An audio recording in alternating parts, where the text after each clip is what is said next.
Fala aí pessoal, meu nome é Yuri. No decorrer dos vídeos que irei estar postando, iremos estar aprendendo um pouquinho mais sobre estruturas de dados. Iremos estar vendo e revisando a linguagem Java e conhecendo a diferença e a importância das estruturas de dados na programação. E o mais importante de tudo, estaremos também implementando essas listas de estruturas de dados. Então vamos lá.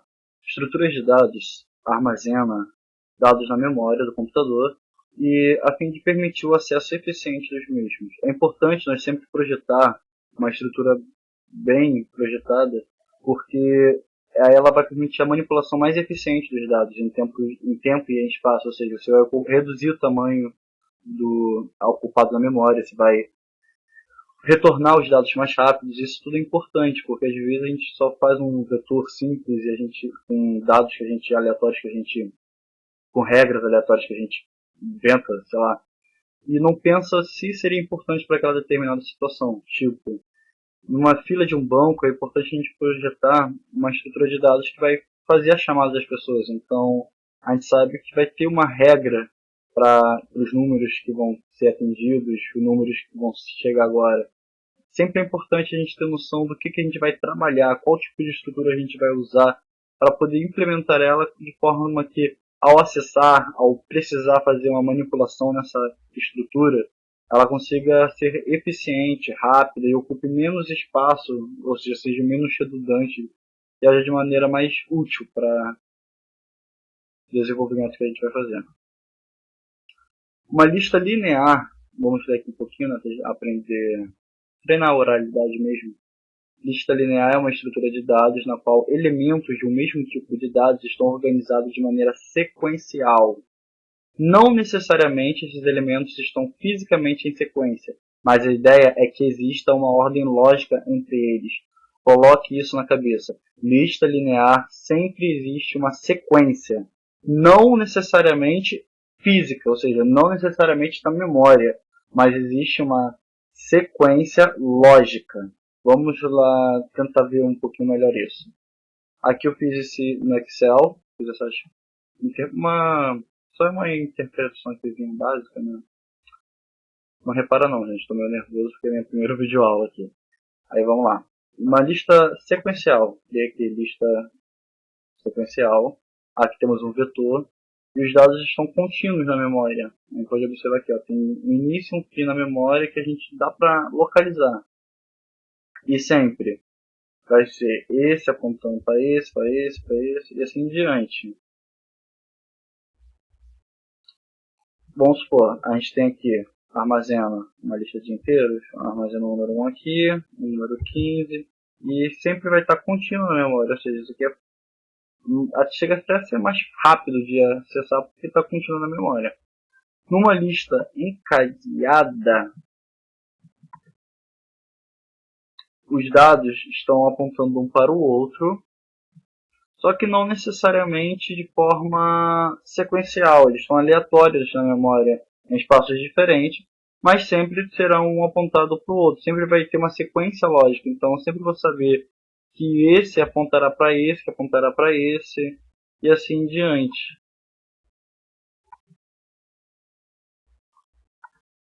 Ou seja, listas lineares sempre possuem uma sequência lógica, não necessariamente física.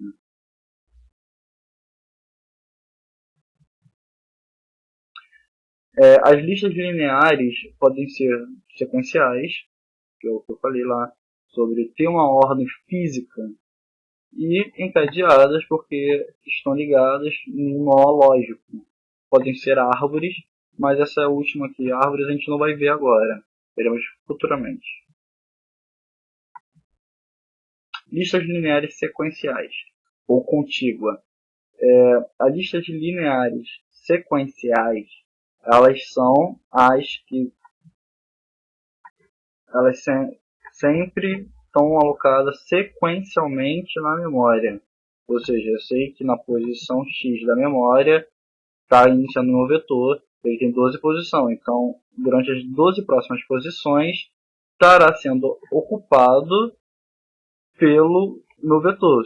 Eu sei que, tipo, se aqui é a posição 0, eu sei que a posição 1 vai estar no meu próximo dado armazenado naquele vetor. Já na encadeada, eu tenho aqui, armazeno uma informação no dado aqui na memória, ele ocupou esse espaço aqui. Agora, a próxima posição do meu vetor, da minha estrutura, estará, vamos supor, aqui, na posição 1, né? Só que está em um outro lugar da memória, está na posição, sei lá, da memória. Mas eu sei que esse apontará por esse, porque vai existir algum ponteiro desse apontando para esse.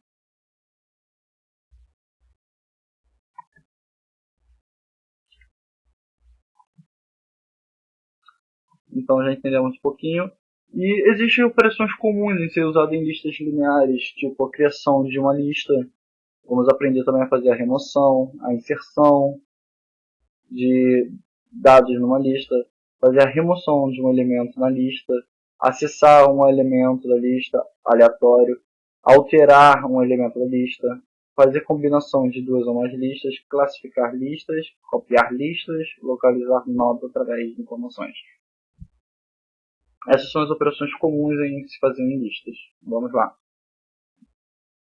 As listas podem ser do tipo pilha, fila ou deck. Uma pilha, uma lista linear do tipo pilha, vamos lá no Excel de novo, é o seguinte, funciona como, vamos pensar, abstrair isso como uma pilha de pratos. Eu sei que na pilha de pratos, a minha posição, eu sempre vou colocar uma informação em cima da outra. Eu sei que, tipo assim, eu coloquei uma posição aqui agora, então a próxima eu vou colocar em cima, em cima, em cima, em cima e diante. Atualmente minha lista está vazia, então não tenho nenhum topo. Eu sempre vou colocar no topo da pilha, né? Então atualmente minha pilha está vazia, mas vamos botar aqui armazenar o número 1 aqui dentro. Então eu sei que agora o topo da minha pilha é a posição 1, a posição 0 ali que está contido o número 1. Mas se eu armazenar agora o 2, eu sei que o meu topo da pilha será aqui. Eu sempre só posso botar um em cima do outro, porque se fosse uma pilha de... Então aqui vamos lá, número 22, número 24, número 33, 54, 59, 61 e assim em diante. O meu topo agora, que no caso é o último dado que eu armazenei, será a posição 7 do nosso vetor, que será o dado 61. Lembrando que essa pilha aqui tem 13 posições, um vetor sempre começa do zero e assim em diante. Então, sabendo que começa do zero, então ele não tem 12, o tamanho dele não é 12, o tamanho dele é 13. Eu sei que o meu topo é a posição 7, ou seja, equivalente ao 8. Mas esquece o 8, vamos pensar em índice assim, do 0 ao 12. Então meu topo é a posição 7 do meu vetor, que tem o dados 61. Como é uma pilha, se eu quiser remover o número 24, que está na posição 3, não tem como eu remover ele aleatoriamente, porque senão eu vou jogar minha pilha toda. Vou me lembrar da pilha de pratos. Então eu sei que eu vou ter que remover em todos os meus dados que estiver aqui na pilha para eu poder acessar o 24. Aí meu topo vai diminuindo. Agora meu topo é o 24. Removi o 24, finalmente. Finalmente consegui remover o número 24.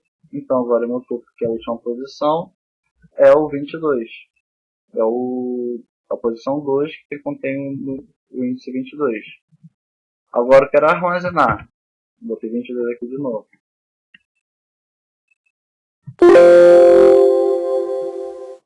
Ai meu Deus. Aí bora. Agora meu topo é a posição 3 que tem contido o número 22. Ou seja, o meu topo não é o número 22. Eu já vi gente confundindo isso. Meu topo não é o número 22. Meu topo é a posição 3 e não o 22. Acho que deu para entender um pouquinho como funciona as pilhas. Agora uma fila, vamos lembrar da fila do banco, que entrou, aqui ela armazena dados de tipo string, então bora lá.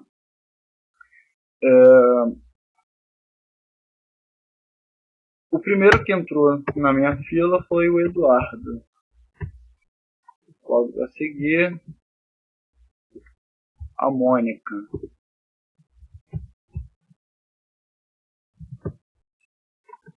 O início da minha fila e atualmente o final da minha fila. Ninguém foi atendido ainda. Então aí entrou a Ana. A Ana, muito barraqueira, entrou aqui. Então eu sei que agora a Ana é o final da minha fila. Agora entrou o José. Eu sei que o José é o final da minha fila. Finalmente o banco resolveu atender. Então Eduardo foi atendido. Eduardo saiu da fila. Ou seja, primeiro, na fila sempre vai ser inserido no final. O dado vai entrar no final da fila e vai ser tirado no início da fila. Eduardo saiu da fila, foi atendido. Agora meu início vai ser a Mônica, que está na posição 1. Aí agora o Acapim do Frodo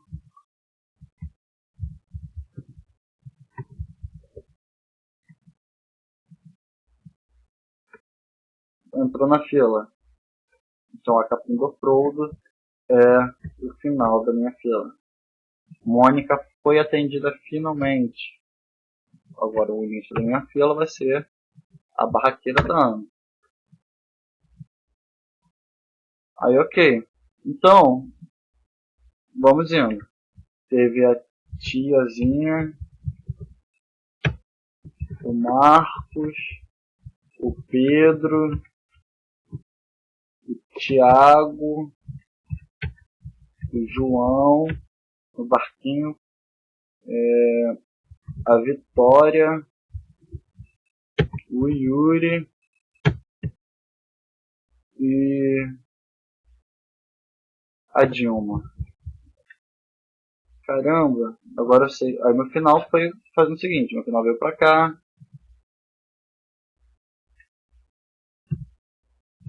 Depois meu final passou a ser esse aqui. Meu final passou a ser esse. Aí depois meu final passou a ser esse, o Thiago. Depois passou a ser o João. Depois passou a ser a Vitória. Depois passou a ser o Yuri. Aí depois no final passou a ser a Dilma, finalmente. Cara, mas eu preciso entrar na fila agora a Maria. O que faria com a Maria? Maria não entrará mais na fila porque acabou?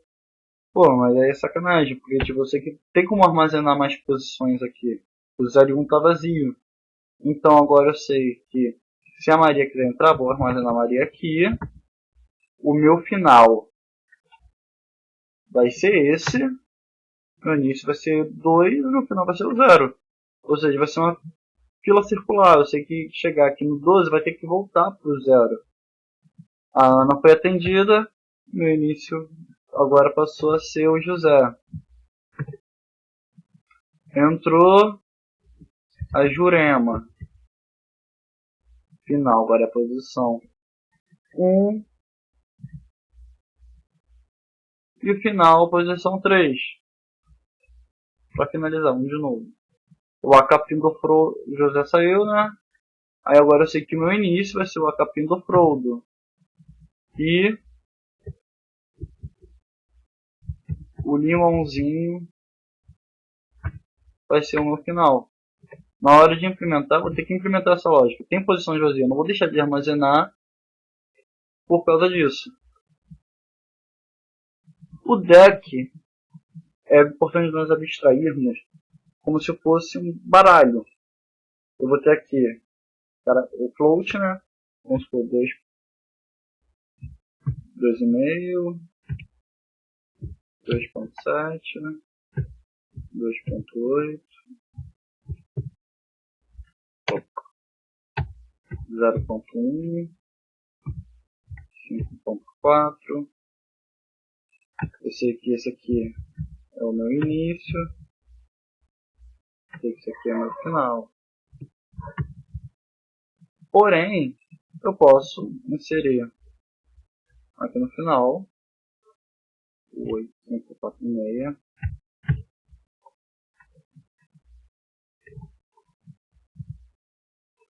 Posso remover no início. Agora meu início é esse. Posso inserir no início.